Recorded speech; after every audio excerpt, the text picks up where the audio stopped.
My name is Max, I'm 28, and I always considered myself a lucky guy. Good job in tech, an amazing girlfriend named Sarah who I'd been with for 2 years, and best of all, a tight group of friends I'd known since college. We did everything together. Weekend barbecues, fantasy football leagues, road trips, late-night gaming sessions. These weren't just friends, they were my brothers. Or at least that's what I thought. It was a Friday night in August. One of those perfect summer evenings where the air is warm but not sticky, and you can smell someone grilling somewhere in the neighborhood. Sarah was out of town visiting her sister, so I decided to drop by Jake's place unannounced. Jake was my best friend since freshman year, the guy who'd been there through my worst breakups, my dad's health scare, everything. His apartment was the unofficial hangout spot for our group. I remember parking on the street and seeing through Jake's living room window that the whole crew was there. Mike, Danny, Chris, and Tyler, the usual suspects. I could hear laughter even from outside. I smiled to myself, thinking how lucky I was to have this. To have people who'd drop everything just to hang out on a random Friday. I didn't knock. I never knocked at Jake's place. That's how close we were. I just walked in already calling out some joke about crashing the party. But the moment I opened that door, everything stopped. The laughter died instantly. 5 faces turned toward me with expressions I'd never seen before. Not quite fear, not quite guilt, something in between. Something that made my stomach drop before I even understood why. Max. Hey man. Jake jumped up so fast he knocked over his beer. We didn't know you were coming by. Yeah, I can see that, I said, trying to keep my tone light even though something felt wrong. Really wrong. What's going on? Did someone die or something? They all laughed, but it was that forced kind of laugh that makes everything worse. Mike quickly closed his laptop, almost slammed it actually. That caught my attention because Mike never closed his laptop. He was practically married to that thing. Nothing, man, Danny said, but he wouldn't meet my eyes. Just hanging out. You know, I stood there in the doorway, my hand still on the doorknob, and I knew.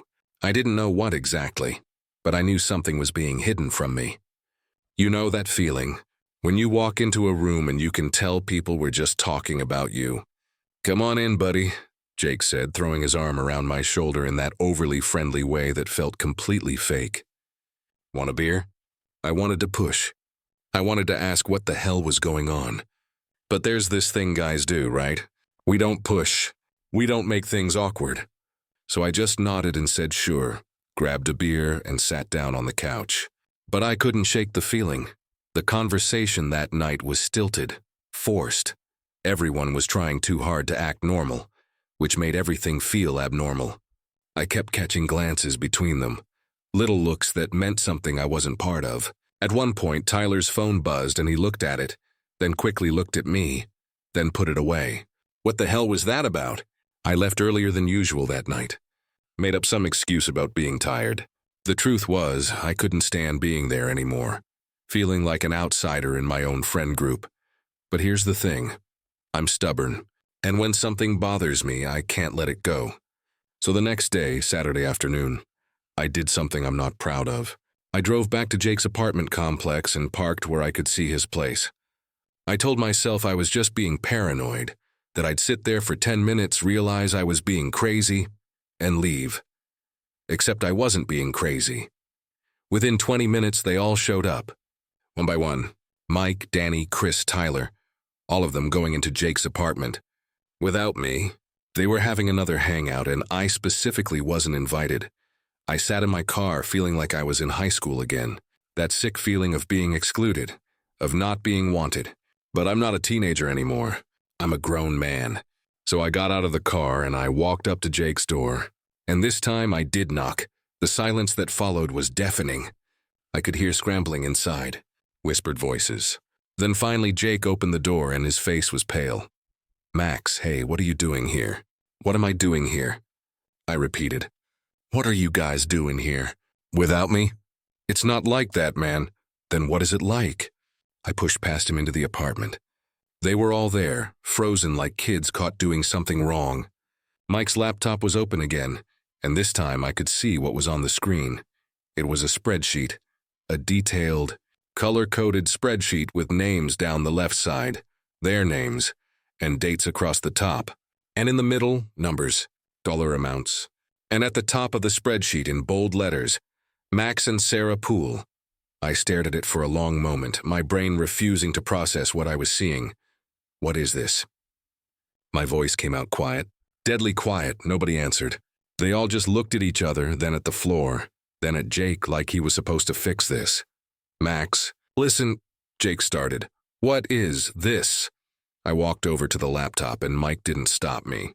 I scrolled through the spreadsheet and with each second I felt sicker. It was all laid out. A betting pool on my relationship with Sarah. When it started, 2 years ago, right when Sarah and I got together. Different categories of bets. How long we'd last. Whether we'd get engaged. Whether I'd screw it up or she would. There were notes. Actual notes. Max always self-sabotages around the 18-month mark. Sarah seems too good for him. She'll figure it out. Eventually, my money's on Max for getting an important anniversary and that being the final straw. I felt like I'd been punched in the gut. These were my best friends. The guys I'd trusted with everything. And they'd been, what? Gambling on my happiness? On my relationship? Making jokes about my failures? How much? I asked, my voice shaking. Max, it's not about the money. Jake tried. How much is in this pool? Silence. Then Danny quietly. About $1,500. $1,500. They'd each thrown in hundreds of dollars betting on whether my relationship would survive. On whether I'd fuck it up. Whose idea was this? I asked. More silence. Then Chris, who'd been quiet this whole time, said, It was mine. But Max, you have to understand, I don't have to understand shit. I slammed the laptop closed. You made a game out of my life. Out of my relationship. You've been sitting around for 2 years watching me and Sarah. Rooting for us to fail so you could win money. That's not how it is. Mike stood up. Nobody's rooting for you to fail. It was just for fun. Something to make things interesting. Fun? I couldn't believe what I was hearing. My relationship is fun for you to bet on? Come on, man, don't make it sound so sinister, Tyler said. We've all done stuff like this. Remember when we bet on whether Mike would get the job at Google? Or when we had that pool on Danny's marathon time? That's completely different and you know it, I shouted. Those are things that don't matter. This is my life. This is the woman I love. The room went quiet again. I could feel tears burning in my eyes, which made me even angrier. I didn't want to cry in front of them. Didn't want to give them the satisfaction. Did Sarah know? The question came out of nowhere, but suddenly it was the only thing that mattered. Does she know you've been doing this? No, God, no, Jake said quickly. Max, you would never what? Disrespect her the way you've been disrespecting me? Too late for that. I headed for the door, but Jake grabbed my arm. Max, please. Let's talk about this. You're our best friend. This doesn't change that. I jerked my arm away. I'm your best friend? Best friends don't do this, Jake. Best friends don't sit around making spreadsheets about how and when you're going to fail.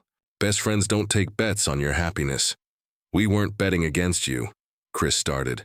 Then what were you betting on? I demanded. Go ahead. Explain it to me. Make it make sense. Chris opened his mouth, then closed it. 'Cause there was no way to make it make sense. No way to spin this that didn't make them look like assholes. I left. Got in my car and drove. I didn't know where I was going. I just drove. Eventually, I ended up at Sarah's place. She was supposed to be back from her sister's that evening. But when I got there, her car was already in the driveway. She must have come home early. I sat in my car for a long time trying to figure out what to tell her. Should I tell her at all? Part of me didn't want to burden her with this. But another part of me knew I couldn't keep it from her. We'd always been honest with each other. It was one of the things I loved most about us. When I finally went inside, Sarah took one look at my face and knew something was wrong. What happened? She was at my side immediately, her hand on my arm, her eyes full of concern, and I told her. Everything, the spreadsheet, the bets, the comments about how I always self-sabotage, how she was too good for me. I expected her to be angry, at them, maybe at me for having such shitty friends. But what I didn't expect was for her to start crying. Why are you crying? I asked, confused. Because they're not wrong, she said softly. My heart stopped. What? Not about us failing, she said quickly, grabbing my hands. But about you self-sabotaging. Max, you do that. You've been doing it our entire relationship. Every time things get really good between us, you pull back. You find ways to create distance. Like you're waiting for the other shoe to drop. I wanted to argue, but something in her voice made me stop. Made me actually listen. Remember last year when I said I loved you and you didn't say it back for 3 weeks? She continued. Or when my parents invited you to their anniversary party and you made up an excuse not to go? Or how every time we talk about the future, you change the subject? I did remember all of it, but I'd had reasons for those things. Good reasons. Hadn't I? I'm not saying what your friends did was okay, Sarah said. It's cruel and immature and you have every right to be furious. But Max, maybe there's something here worth looking at. About you. About us, that conversation lasted hours. We talked about things I'd been avoiding for 2 years. About my fear of commitment. About how my parents' messy divorce when I was 12 had fucked me up more than I wanted to admit. About how I'd convinced myself that every relationship had an expiration date, so I was always braced for the end. And here's the really messed up part. My friends knew all this. I'd told them, in drunk late-night conversations in vulnerable moments. And instead of helping me work through it, they'd made it into a game. A betting pool. They'd watched me struggle and they'd quantified it, put odds on it, made predictions about it. That hurt more than anything. The next few weeks were weird. I ignored all their calls and texts. There were a lot of them at first. Apologies, explanations, invitations to talk. But I wasn't ready. I was too angry, too hurt. Meanwhile, Sarah and I started going to couples counseling. Which sounds crazy, right? We weren't even engaged, and we were already in therapy. But it helped. It really did. I started to see all the ways I'd been protecting myself at the expense of our relationship. All the walls I'd built without even realizing it. And slowly, those walls started coming down. About a month after the spreadsheet incident, Jake showed up at my apartment. Just him, not the others. I know you probably don't want to see me, he said when I opened the door. But I need to say this. What we did was fucked up. There's no excuse for it. We thought it was harmless, but it wasn't. It was cruel. And I'm sorry. I'm really, truly sorry. I stood there in my doorway looking at the guy who'd been my best friend for 10 years. Part of me wanted to slam the door in his face. But another part of me, the part that Sarah and therapy had been working on, wanted to understand. Why did you do it? I asked. And don't give me some bullshit about it being fun or wanting to make things interesting. Why did you really do it? Jake was quiet for a long time. Then he said, because it was easier than actually helping you. You were so obviously scared of commitment, so obviously sabotaging yourself. And instead of calling you out on it, instead of being a real friend and having hard conversations with you, we made it into a joke. We made it into something we could laugh about behind your back. And that's on us. That's on me. It was the most honest Jake had ever been with me. And weirdly, it helped. Not enough to forgive him right away, but enough to crack the door open a little. The pool's dissolved, he continued. We all took our money back. Well, actually, we donated it to a relationship counseling nonprofit. Seemed appropriate. I almost laughed at that, almost. I miss you, man, Jake said. We all do. But I get it if you don't want to be friends anymore. I just wanted you to know that I'm sorry, and that you deserve better than what we gave you. He left after that. Didn't push for forgiveness or try to minimize what they'd done. Just apologized and left. And I respected that. It's been 3 months now since I found out about the betting pool. I've started talking to Jake again. Just coffee here and there, nothing like we used to have. I'm not ready for that yet, and I don't know if I ever will be. The others I haven't really spoken to, except for a few awkward group text exchanges. But here's the thing, and this is what I really wanted to talk about. Why I needed to get this all out. I'm not sure they did me a favor by being such shitty friends, but they did hold up a mirror. A really unflattering, painful mirror. And what I saw in it was someone who was so afraid of getting hurt that he was hurting himself. Hurting the person he loved. Sarah and I are still together. In fact, we're better than we've ever been. Last week I asked her to move in with me. She said yes. And when she said yes, I didn't panic. I didn't look for an exit strategy. I didn't start planning how to sabotage it. I just felt happy. Purely, simply happy. Would I have gotten there without finding out about the betting pool? I don't know. Maybe eventually. Or maybe I would have done exactly what they predicted. Found some way to blow it up around the 18-month or 2-year mark. Convinced myself it was inevitable, and walked away from the best thing that ever happened to me. I'm not grateful for what they did. I want to be clear about that. What they did was a betrayal, and it changed our friendships forever. I don't think I'll ever fully trust them again the way I used to. And that's a real loss. It hurts, but I'm grateful for what came after. For the conversations with Sarah that I'd been too scared to have. For the therapy that helped me understand why I kept sabotaging myself. For the chance to become someone who doesn't run away when things get good. Sarah asked me the other day if I'd forgiven them. I told her I didn't know. Some days I think I have, and other days I'm still angry. But what I do know is this. I'm not going to let their shittiness keep me from being happy. I'm not going to prove their predictions right by letting this break me or break us. Last night, Sarah and I were lying in bed, and she said, "You know what's funny? They bet against you, but you won anyway," and she's right. They made their bets, they set their odds, they predicted my failure. But I'm still here. We're still here. Stronger than before. So yeah, my friends bet on my relationship. They treated my life like a game, my love like entertainment. They watched me struggle and they made money off it, or tried to. And it sucked. It really, really sucked. But in the end, I won the bet they didn't know they were making. The bet against myself. The one where I assumed I'd always mess things up, always run away, always be too damaged to have something real. I won that bet. Sarah and I won that bet. Together. And no spreadsheet, no matter how detailed, could have predicted that. I still think about that night sometimes. Walking into Jake's apartment and seeing that spreadsheet. The way my stomach dropped. The feeling of betrayal that was so sharp it was almost physical. I think about it when I'm having coffee with Jake now. In those slightly stilted conversations where we're both trying to rebuild something that's fundamentally changed. But mostly, I think about it when I'm with Sarah. When we're making dinner together in my kitchen, our kitchen now, and she makes some terrible joke that makes me laugh until I can't breathe. When we're planning where to put her furniture once she moves in. When we talk about the future without me feeling like I need to escape. Those guys thought they knew my story. They thought they could predict how it would end. But they forgot something important. I'm not just a character in their betting pool. I'm not a set of odds or a pattern of behavior. I'm a person, capable of growing, changing, learning. We all are. And maybe that's the real lesson here. Not that friends can betray you, though they can. Not that people will sometimes treat your pain as entertainment, though they will. But that you're never as stuck as you think you are. You're never as predetermined as the patterns suggest. I was the guy who self-sabotaged. I was the guy who ran from commitment. I was the guy who was too scared to be vulnerable. But I'm not that guy anymore.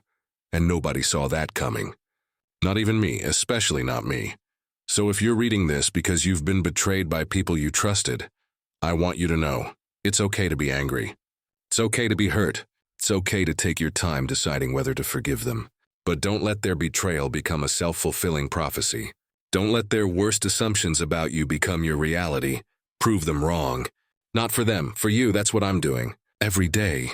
In small ways and big ways, I'm proving wrong every negative prediction anyone ever made about me. Including the ones I made about myself. And you know what? It feels pretty damn good. Sarah's moving in next month. We're already arguing about whether my vintage movie posters can stay in the living room or need to be relegated to my office. We're planning a trip to meet her extended family over the holidays. We're talking about getting a dog. We're building a life together. A real, messy, complicated, beautiful life. The kind of life I never thought I could have because I was too busy expecting it to fall apart. My friends bet against that. They quantified my failures, predicted my worst moments, made a game out of my fear. But here I am anyway. Happy, growing, loved. Turns out the house always wins. And baby, I'm the house, so yeah, they made their bets. They can keep their spreadsheets and their predictions and their assumptions. I've got something better. I've got a future I'm not running from anymore. And that's the best revenge I could possibly ask for.